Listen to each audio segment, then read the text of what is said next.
성남 FC 후원금 의혹과 관련해서 검찰이 지난달 더불어민주당 이재명 대표를 피의자 신분으로 소환 통보했는데요. 이 대표가 내일 오전 검찰의 조사를 받게 됩니다. 조사 과정에서 제3자 뇌물 혐의를 놓고 검찰과 이 대표 측이 팽팽히 맞설 걸로 보입니다. 취재 기자 연결합니다. 김태원 기자.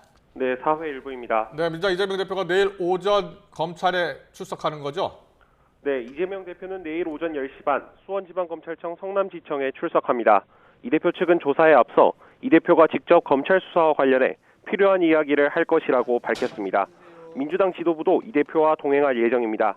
지난 대선 시기 불거진 여러 의혹 사건 가운데 이 대표가 직접 조사를 받는 건 이번이 처음입니다.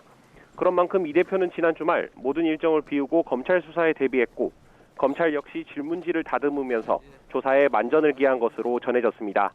내일 성남지청 주변에는 이 대표를 지지하는 1,500여 명과 보수단체 500여 명 등이 모일 것으로 예상됩니다. 경찰은 혹시 모를 충돌에 대비해 기동대 10개 중대 등 800여 명을 투입하고 성남지청 역시 청사주차장을 비우는 방안을 검토하고 있습니다. 네, 이재명 대표 혐의, 결국 핵심은 제3자 뇌물 혐의죠? 그렇습니다. 현재 검찰이 성남FC 후원금 의혹과 관련해 이 대표에게 적용한 건 제3자 뇌물죄 혐의입니다. 이 대표가 성남시장으로 있을 당시 두산 등 관내기업 6곳에 소유 부지의 용적률 상향이나 용도 변경 등의 현안을 해결해주는 대가로 자신이 구단주였던 성남FC에 160억여 원을 후원하게 했다는 혐의입니다. 부정한 청탁이 있었는지 그리고 대가성인지를 밝혀내는 건 결국 검찰의 몫입니다. 이를 입증하기 위해 검찰은 해당 기업들을 압수수색했습니다.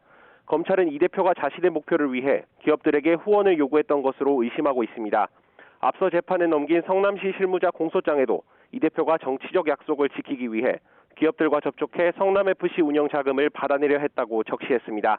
결국 기업들은 당시 성남시장이던 이 대표가 행정 편의를 제공해 줄 것을 기대했고 이 대표와 이해관계가 맞아떨어지면서 대가성 후원이 이루어졌다는 게 검찰의 주장입니다.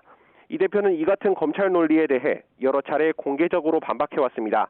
이 대표는 기업들의 후원금을 유치한 건 시민구단인 성남FC를 위한 것이고 이는 성남 시민들의 이익이라고 반박했습니다.